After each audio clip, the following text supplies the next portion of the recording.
Thank you so much. We're quite on time. Dr. Block,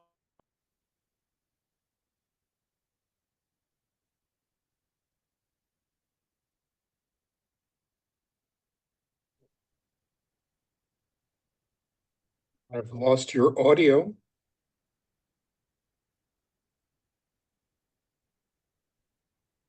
have them now. Do we have Now them? we're back. Yes, now you're back. There you John? are. Yep. Okay. Let's give them a hand, please. Oh, I couldn't hear Dr. Mendy, but are we free to start? Yeah, gentlemen, you each have 15. Oh, okay, the mic seems to cut out. If everybody can hear me, if not, Gene, you know how to reach me. Hi, I'm Dr. Jeff Block. I'm a Florida anesthesiologist, and I'm sorry I can't be with you. This is the first year of the last 3 that I'm taking this remotely. And I have a very special guest from which I love having dialogues, not so much about healthcare science, and I'm fairly familiar with that, as many of you in the audience are that I know. I'm also a botanist, so I've got some agricultural science background, but what I never had was a political science background. And I remember in college, if somebody said they were a poli-sci major, I was so naive I might giggle. Anyway, as I grew up, I learned that economics, in fact, has a Nobel Prize awarded, and the legislative political system that factors into that must, I would think, have a true science background with metrics. So I met John, we figured about 8 years ago. And I will preface this by saying I really was drawn to the cannabis attentions in Florida in 2014 with the very first Florida law, the Compassionate Care Act. But as time went on, you get a little frustrated trying to provide education or rules of law. And so the can got kicked down the road until 2016. And I attended a NIDA, a National Institute of Drug Abuse meeting that John and the Rand Institute were featured at. And it really got my attention that there were some bright people out there, that our federal government, and for that matter, the United Nations, World Health Organization. I've even watched John address the Vatican on issues of drugs and what we're here for talking about today. So John is up at Carnegie Mellon. I'd love him to introduce himself to you briefly for a moment. And we have about 5 talking points that if you'll listen to John, listen for his comments on these 3 points. He will pepper his answers with comments on criminal justice's impact of regulating a U.S. citizen's access to cannabis, public health and community safety considerations, and he'll speak about certain choices involving market structure influencing socioeconomic outcomes. John, what are you doing at this stage of your career? Yeah, well, thanks for the introduction, and thank you very much for giving me the chance to participate today. I'm thrilled with the opportunity. Real quick, I have been for more than 35 years a professor of operations research and public policy at Carnegie Mellon, focused on cannabis, opioids, and other illegal drugs. Or the other way to think about what I do is I draw on my engineering background to study logistics and supply chains of non-traditional industries. And for today's relevance, that includes the cannabis industry, but also unusual ones like illegal fishing and money laundering. But I'm delighted to be here. Well, thank you. And by the way, Mark Kleinman, who's no longer with us as a PhD, was involved with John's PhD. And when I met John, I clearly remember Mark saying that a professor is so proud when their students are smarter than they are. And coming from Mark, that was quite a compliment. So John, let's get into this now. I'm here in Florida. I have interest in the Florida programs. They're called MMTCs, Medical Marijuana Treatment Centers, of which approximately 20 new licenses were awarded to complement the original 5, soon to be 20, about 40 more or less licenses that have come over a 10-year time horizon. But it was recently determined that those licenses, when renewed, that the renewal fee would be $1 million. Some companies can't handle that. Other ones figure it's exclusive. I'd love to hear your comments on this because your perspectives are not limited to Florida. John's perspectives are not simply global, but state by state, and certainly involving another country we'll touch on later. It's all for you, John. How do you see these fees being a conflict, or is it something that really does help police the industry itself? Sure. So let's start with the obvious, and then we'll get to the less obvious. The obvious is fees are taxes, nobody likes taxes, and with good reason. And taxes are particularly damaging if you have to pay them, but your competitor does not. And in the world today, the licensed regulated industry has to compete with an unregulated, unlicensed industry. So any sort of taxes there are a challenge. But I want to look past that. Imagine a world in which we actually are successfully using enforcement to keep the unlicensed, unregulated folks out of the market. Then what's the effect of these much larger fees than in other jurisdictions? And it will shape the size of the companies participating in this market. When the fees are very low, then you can have a large number of smaller players. When the fees are large, then you're going to have a smaller number of bigger players. And there are pros and cons of both of those industry structures. It's not that one's necessarily right and one's necessarily wrong. A lot of people look to the cannabis industry for outcomes like enhancing social justice and creating jobs and economic opportunity, particularly for small entrepreneurs. And so they want an industry with a lot of small companies, and so they don't want a big fee. But there's another side to it, which is that because this is not just an ordinary commodity, we want serious, professional, responsible organizations to be the ones supplying it. And when the fees are large, you end up with a smaller number of firms. They're all going to be big. They're all going to be professional. They'll be easier to regulate. And they have a greater incentive to comply with the rules because the loss of the license is a major financial cost. So the Florida strategy of big fees is essentially tipping the scales a little bit towards we'll have an industry with a smaller number of larger players, for better and for worse. Thank you. Do you have a particular preference for what might work best with compromises? Many licensed companies, few, and quality control. I mean, I will observe that in many states, the industry, not just medical, but in adult use states too, is a little bit of a rogue industry with a lot of cowboy players. The regulators are often having a hard time keeping up. So observing that maybe suggests to me that we need to make the job easier for the regulators. And one way to make it easier is to have a smaller number of entities. If you want to still leave room for the little guys, you can have sort of a two-part regulatory structure where you essentially allow very small operations that are the equivalent of a farmer with a farm stand selling berries on the side of the road that are not subject to the same fees and regulations as the big players are. So you would very possibly want to restrict the range of products that those very little guys could provide in the same way that those local farm exceptions often don't extend to meat and other products where the potential for consumer harm is there. So you could do this sort of bifurcated. The only folks who are allowed to do the full range of products, maybe the only ones allowed to associate with health claims would be the larger, better regulated ones, but you could still have room for the little guys, but they would be restricted in which products they could offer. Thank you.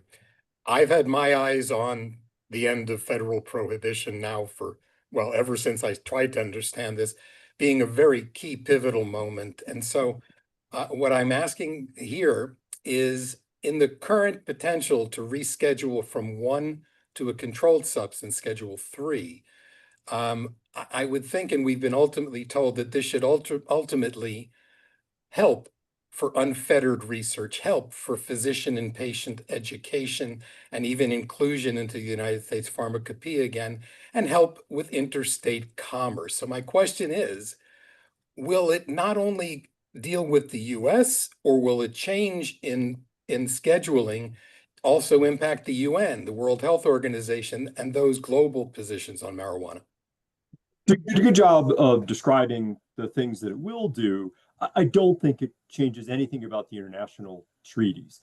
And one way of seeing that is to recognize that cocaine and methamphetamine are already not Schedule 1 substances. They're Schedule 2, not Schedule 3, but the mere fact that a substance has recognized medical use doesn't in any way challenge the international treaty regime. Indeed, the basic objective of the international regime is to provide a unified framework for dealing with both drugs that have medical use and those that do not. So the short answer is no.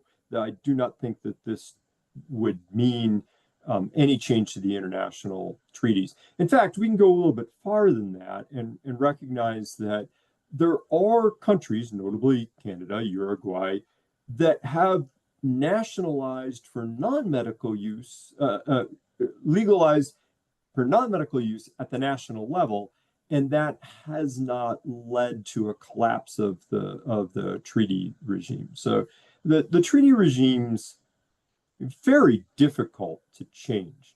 I mean, if we're practical about it, you have to get agreement across now close to 200 countries, and there's just a world of difference between the way that Russia, China, and Saudi Arabia see all controlled substances and the progressive countries. So I actually have a very hard time imagining how those countries could get together and agree on any replacement treaty regime for the one that we now have.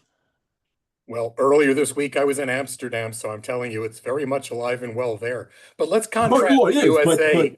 But if you want a new international treaty regime, China, Saudi Arabia have to agree to the same thing that the Netherlands does, and I don't see a big overlap in perspectives and interests. Oh, absolutely. I agree with you.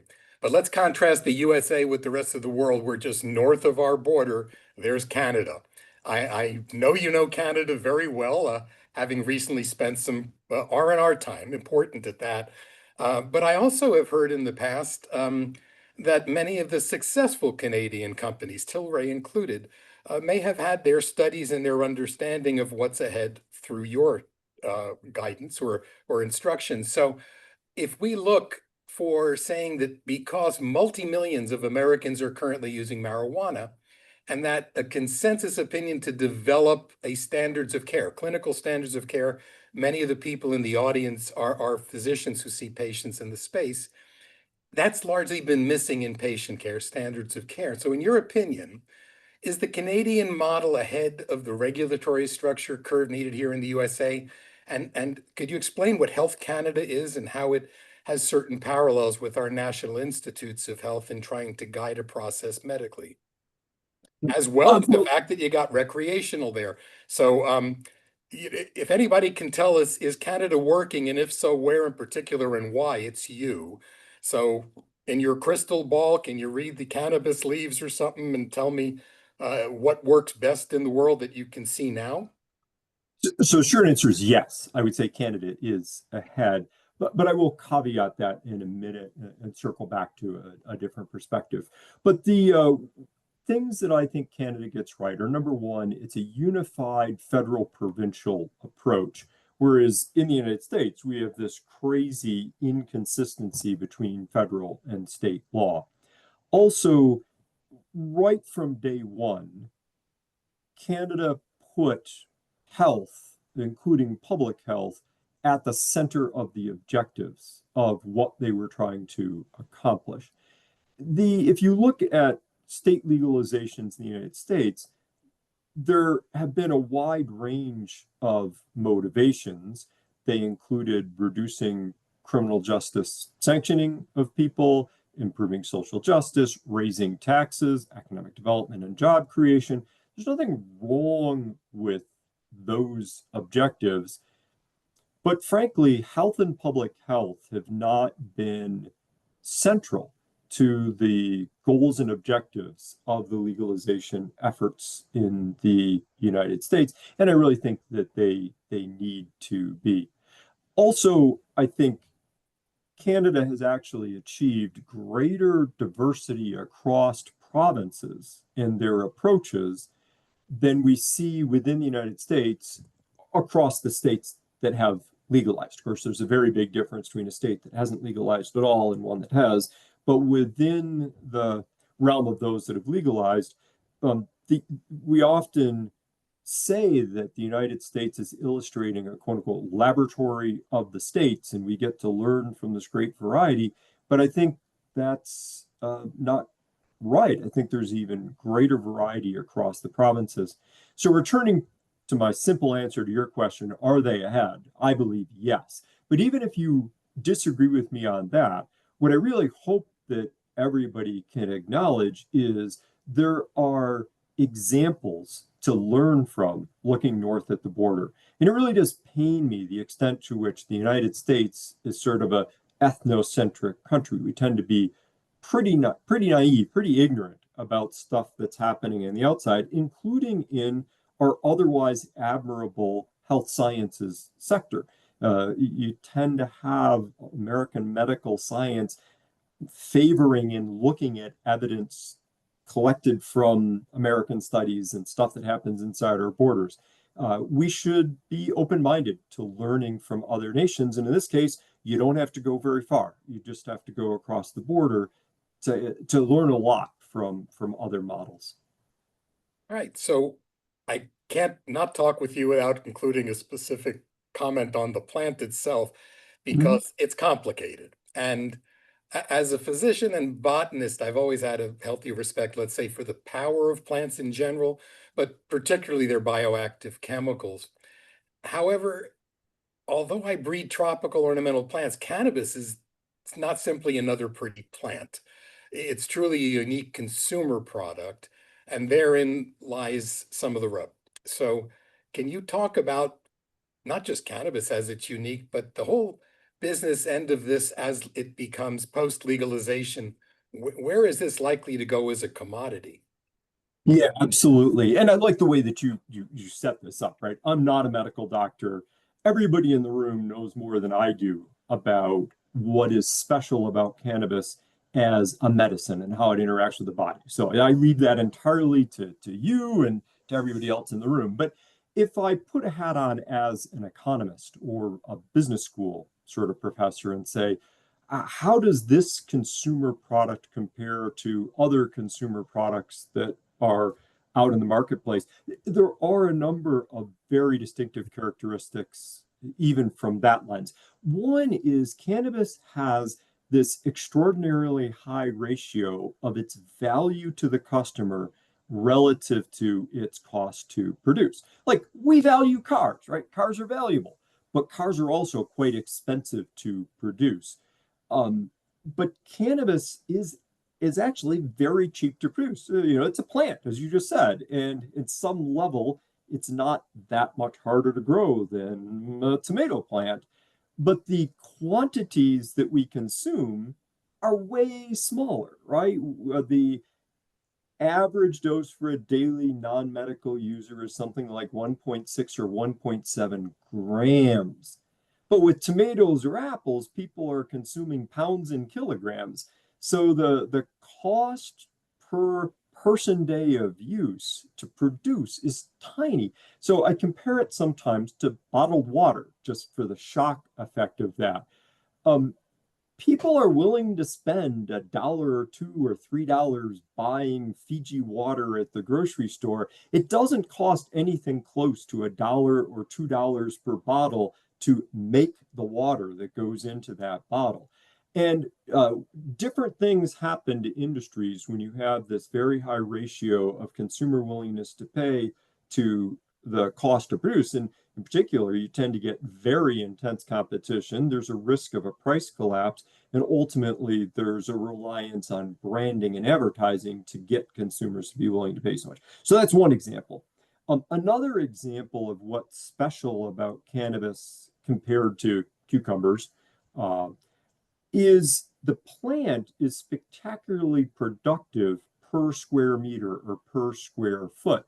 If you think about how much physical area it takes to grow the wheat that would supply an average American consuming bread and other wheat products. It's a non-trivial amount of land. And as a result, if you hop in a plane and you fly across the country and you look at the wheat producing states, there's great big swaths of land that are dedicated to wheat and corn and soybeans. Cannabis is not like that. 40 milligrams per square foot per harvest means you can supply a lot of people on a very small amount of land. Something like 10,000 acres would produce all the THC consumed in the country every year. And 10,000 acres sounds like a lot until you remember that a farm in Iowa averages about 1,000 acres a farm. So literally something like 10 farms in Iowa could produce all the THC for the whole country. And that has economic consequences for the capacity of these existing state-specific markets with local production to survive after national legalization, when logically all production might concentrate in a small area the same way that happens with hops being concentrated in mostly Idaho. Anyway, I'm going to pause because you can tell I kind of get excited about these things and can go for a long time, but there are a number of ways in which the economics of the cannabis product as a consumer product make it really very different than many other products in the marketplace. Well, I'll take it to say that you're referring to marijuana, because obviously the contemporary marijuana plant's a 4 to 5 foot squatty thing grown indoors. But in terms of the way I look at it as a commodity too, it's the fact that real hemp is not that at all. Yes, square footage, it can grow robustly outdoors, but to the tune of 20 to 25 feet tall in one growing season. That could be as little as 3 months. So the biomass, forgetting the THC and marijuana, the biomass of cannabis is unique for industry in many ways. And I'm not just talking about hempcrete and things that you hear that rely on that critical sustainable resource. I'm actually talking now even of growing cannabis, which is now getting better appreciated for phytoremediation, heavy metals, cadmium in particular, but it wouldn't surprise me if it had absorptive properties of others that could be engineered into it. There you could take a piece of contaminated farmland, and believe me, Europe's full of it, and basically, hopefully, repurpose it by cleaning it out first. Then you can build homes on it, not worry about what your kids are playing in. So the biomass in of itself of cannabis to me is remarkable, and it's sort of been lost now that everybody thinks of that short, squatty plant producing, as you said, copious amounts of THC. So look, to wrap this up, we have a few minutes, and I want to bring up the obvious now, that with the removal of marijuana from prohibition is going to bring bigger industry players than we currently see today, namely big pharma, big tobacco, and big booze. So there's lessons learned from alcohol's prohibition and nicotine industry's expansion of daily users that still resonates globally as major causes of preventable death. That's what the docs in this audience regard as the worst possible outcome. You can't come back from death. So designers of regulatory regimes face a lot of conflicting objectives. What do you think's the key objective that gets relatively neglected? So the first thing I'll say is I think it's a meta objective, right? Because you did just point out there are all these different considerations to balance. So the question becomes, who gets to balance those things? And what is the agenda or objective of the regulatory body that does that? So in Colorado, for instance, the Department of Revenue plays an important role. So what does the Department of Revenue think about and what are their priorities? In other places, the regulatory agency is essentially like an ABC agency, an alcohol beverage control agency. And think about what their objectives are. Those are not public health agencies. The typical ABC type agency is a good government agency that wants all license applicants to be treated fairly and efficiently, but they're kind of agnostic about the amount of consumption, and they don't worry about, they don't see as their objective reducing cirrhosis of the liver. So what kind of regulatory agency do we want to have as the lead agency after legalization? And I would contrast here three models. FDA vis-a-vis tobacco, the FAA for commercial airlines, and the ICC of the late 19th century. So the FDA relative to tobacco unambiguously says our mission is to protect public health and more generally to protect the public. And they take a skeptical posture towards industry and industry advocacy. Then the FAA is the intermediate case. It is explicitly dual mission. It's explicitly chartered with serving the interest of both the flying public and the commercial airlines. And then the ICC of the Interstate Commerce Commission of the late 19th century, hopefully you remember from your senior year high school history class, was the classic example of a regulatory capture agency that was theoretically supposed to serve the public, but in fact became captured by the industry and would act in ways that increased profits of the industry. So we have seen in US government all sorts of models. I hope that after legalization, the regulatory agencies are more like the FDA, that they are pledged to be protecting the public and the public interest. But I don't think that's a given. I think there are many ways that national legalization could play out in terms of regulatory structure and frankly, just in terms of how the product is seen. Is it seen like a pharmaceutical? Is it seen like a nutraceutical? Is it seen essentially as a recreational adult use the way that alcohol is? So a lot of choices there. John, it's always a pleasure. We get to catch up seldom, but I love these talks. And I want to say thanks to Gene Jones, who produces this each year. Gene, you let me bat cleanup some days. And I know I watched since Ron introduced things this morning. And unlike the past years when I've talked, I think we had a little botanical chemistry last year with Mahmoud El Sole as a virtual guest.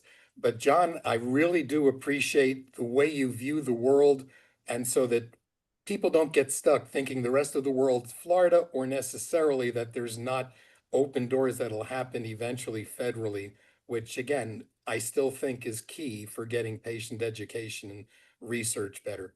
So thanks, Gene, very much. I think we're right on time. And any concluding statement you might have, John, the floor is yours. This is a captive audience for those people that stayed around for the bitter end. I have a reception over there. I'm sorry we're not going to be with you in just a couple minutes. So any last words from you, sir? Thanks for organizing. Thanks for giving me a chance to be here, at least virtually. Thank you. Let's give him a hand. We're going to open up for a few questions for our panelists. Please, we've got a question. Two questions. The first one for Dr. Trout. So you presented some data showing the preferences, at least for anxiety and sleep, being the smokable, I'm sorry, yes, the smoke method of consumption. But one of the presenters earlier showed some study in terms of the bioavailability, where we saw that the flower smoking was 30% or so bioavailability. Do you have some I guess those were self-reported, was like you said, the perception that their sleep and their anxiety got better through the smoking route. Do you have some objective data using, one of those proven methods, whether it's the depression scale or the anxiety scale, to correlate the method of consumption with actual improvement in those symptoms? And the second question for the gentlemen's on the monitor, there was a study 2 days ago linking cardiovascular risk with smoking and edible formulations comparable to that of tobacco. From a public health perspective, being that, we know heart disease is the #1 cause mortality in this country, do you foresee our regulatory bodies using that in a negative aspect as a way to tighter control licensure or expanding availability, et cetera? Thank you. Dr. Trout? To clarify, edible products that patients were preferring for sleep over individuals who weren't using it for sleep. But yes, in that study, we also used questionnaires anxiety and quality of life and depression and different standardized questionnaires. But those are still coming from, even though they're questionnaires that we use to try to get a better idea, subjective patient answers to those. But we did include those in the study that we did. Thank you. Dr. Regarding- Block? Yeah, thank you. Regarding your comment about tobacco and correlations with a gummy, I could see the naive political connection with it just because it vilifies something like tobacco based on lung cancer, but the mechanism of disease is totally different between a gummy and cannabinoids versus inhalation of combustible chemicals and things that are dangerous.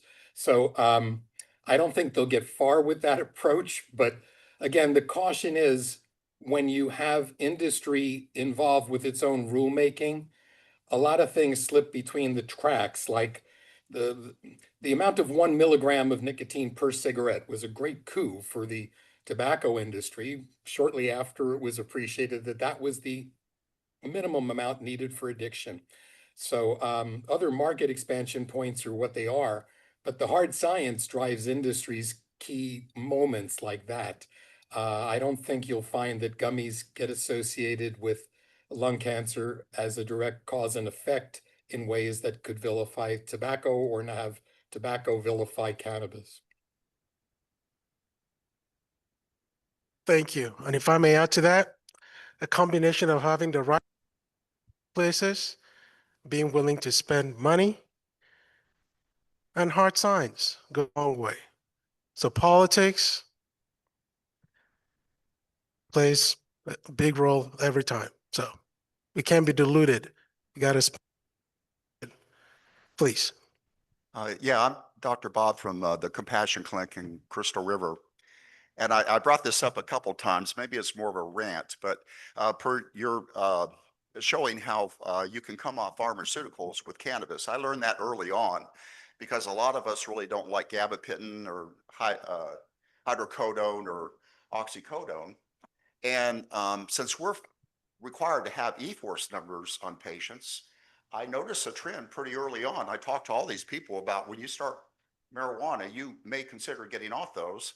And I've seen those E-force numbers come down. Now, I don't know exactly how they derive at these E-force numbers. And I haven't really found anyone that knows exactly how they do. I've even been Googling the heck out of it. But couldn't you use that as a basis for a study, a very simple, inexpensive, and very pure study, and look at patients that come in and see these medical cannabis doctors and look at them a year later and look at the reduction in E-force numbers. And the rant is, I went to a lecture a few years ago, I think it was at the CCORC, where a young guy did a presentation where he had patients take a certain amount of marijuana every day as prescribed, you know, not have the choice that patients have with the card. And he concluded that marijuana did not help people come off these polypharmaceuticals, and they should just be referred to a doctor who does Suboxone. And that upset me very much because my patients come off these medicines straight to nothing. And it would be so easy to prove. I just wonder why that study hadn't been done. Yeah, the data comes from the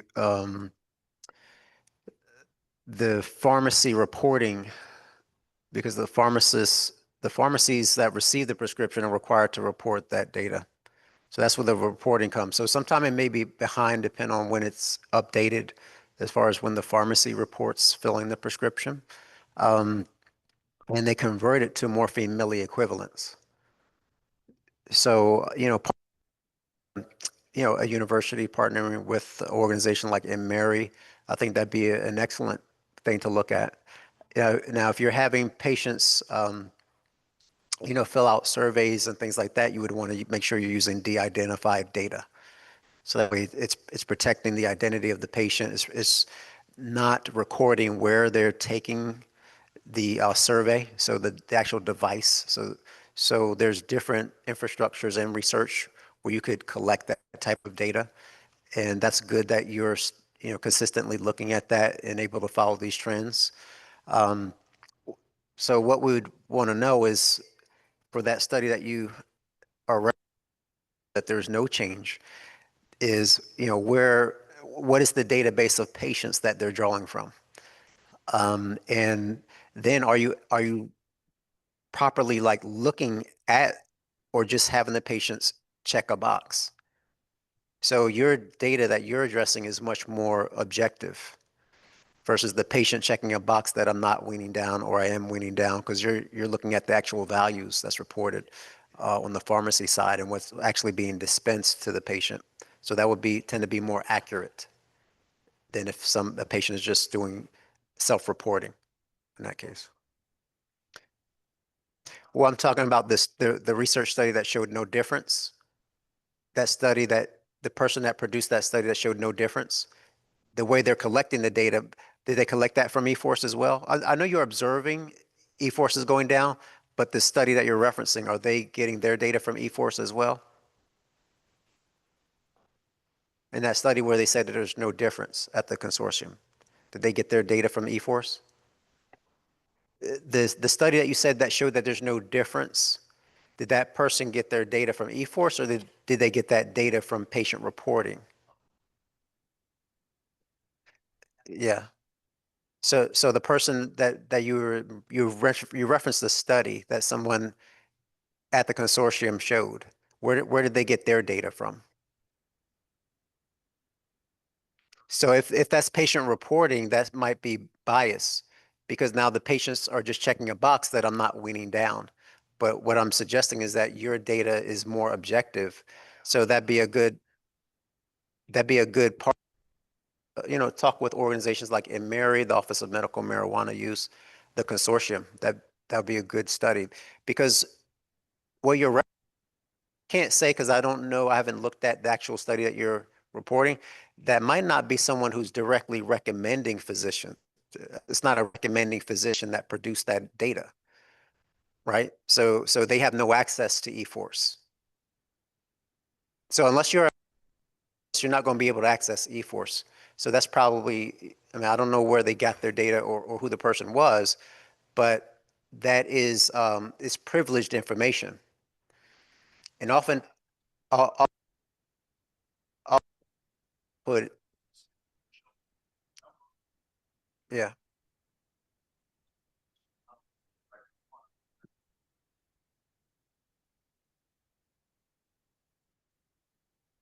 Uh-huh. So yeah. Dr. Bob, I'm going to ask if we can cut this conversations and maybe I can get you two together to discuss this because we are out of time. If everybody will give our panel Please, thank you. Dr. Block, Yes, sir. Caulkins, thank you so much. Thank We you, have the Gene. reception next door, and don't forget, we are doing the 50-50 raffle, so please break out your wallet because we're trying to raise some money for a great cause. Thank you, everybody. Bye, everyone. All right.